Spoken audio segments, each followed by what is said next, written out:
performance, but the future looks a little bit safer because there's young talent coming through from right here in the county. Prepare to meet a pupil at Wellington School with a good arm. In fact, a very good arm. So much so that his cricket coach reckons that he could be bowling at speeds of up to 90 miles an hour.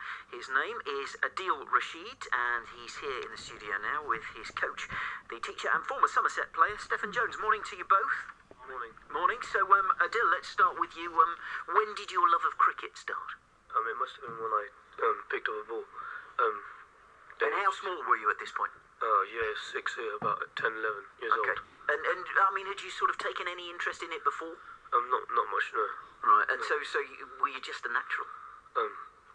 Some would say yeah, but I know how much work you have to put into bowl decently quick.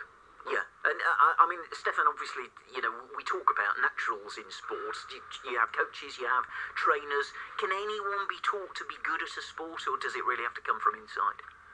Bit of both, to be honest. That's my opinion.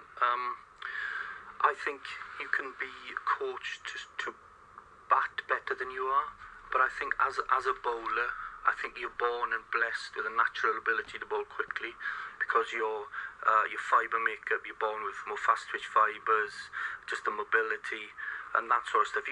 Everybody can improve, everybody can get quicker when they're bowling, but I think there's a certain benchmark and you find difficult to go above, but that benchmark of bowling 90 miles per hour is inherited, is nurtured by good training, but Aadil has those characteristics, I think, that can get him bowling 90 miles per hour. And 90 miles an hour, to put this into some sort of context, England's Stuart Broad regularly bowls at around 85, but rarely 90. So, I mean, this is a rare feat, isn't it? It's a rare talent.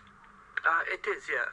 But I think Stuart Broad, to be fair to him, early in his career bowled consistently 90, and most of them at the minute, when they were younger, bowled consistently 90. But I think with the rigours of county cricket, international cricket, and the lack of, I'll be controversial, proper training, their pace decreases. So my view on it is fast bowlers are like Ferraris, and they need to be treated carefully. They're not Ford Fiestas. They're not there to do the runarounds. They're the ones that come on for 4 overs, bowl rapid, and then go away and graze in the boundary like Mitchell Johnson just did for Australia. He never bowled more than 4 overs.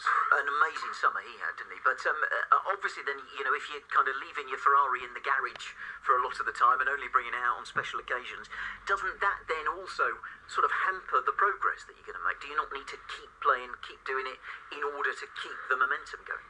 Well, how many events does Usain Bolt compete in? Not a lot. He doesn't do it every single day of the year. And fast bowlers are the same. They're asking ridiculous amount of their body to bowl at 90 miles per hour. So we can't just flog them every day and expect them to be 90. It's you bowl flat out, and then you go away, chill out for a bit, and then you come again. Like Usain Bolt, you come good at the right time. Yeah, short bursts of excitement rather than doing it all the time, because like you say, you're just going to flog yourself, aren't you? Flog yourself. But Aadil, I mean, when you discovered that you were a good fast bowler, I mean, what kind of training did that mean? What kind of, push into cricket did it give you that maybe you hadn't had before? I'd enjoyed it every step of the way, especially now.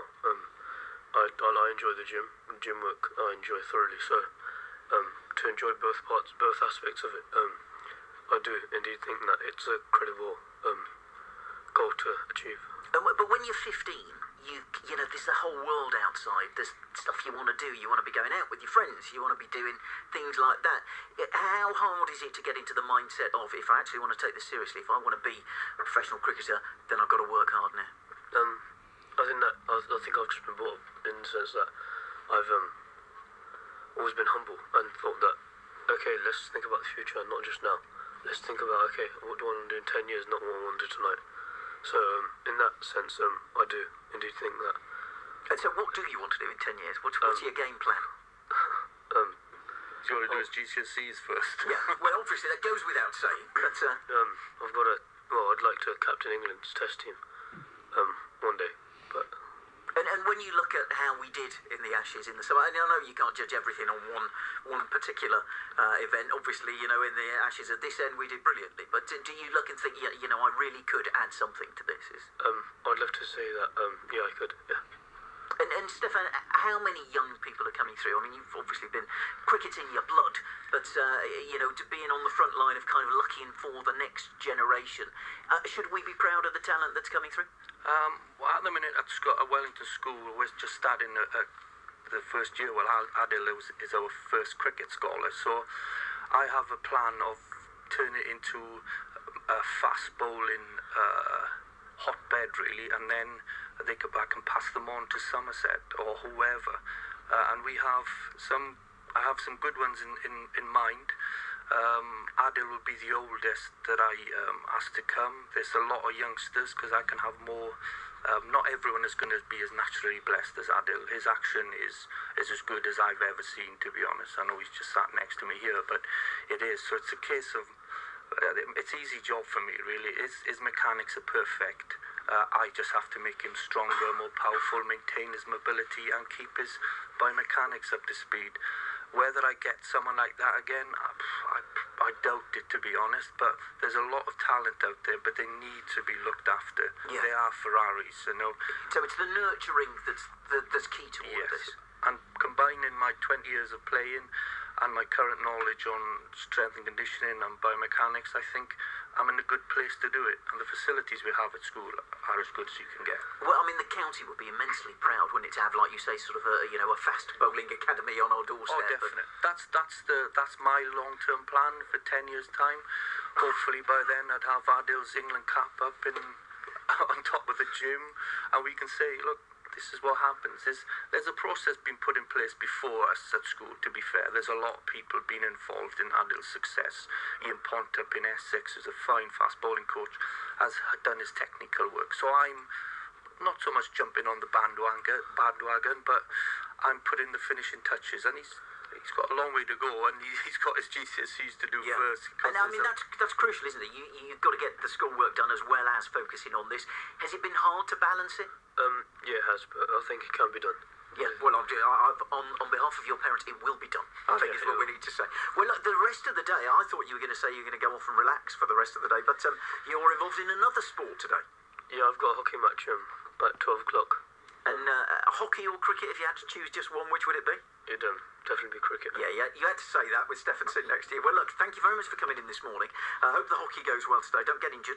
And we look forward to following your progress over the years to come. And Steffan, always a pleasure to have you here. Thank you very much. That's Wellington school pupil Aadil Rashid and cricket coach and teacher Steffan Jones. It's BBC Somerset. It's 9 o'clock. Look.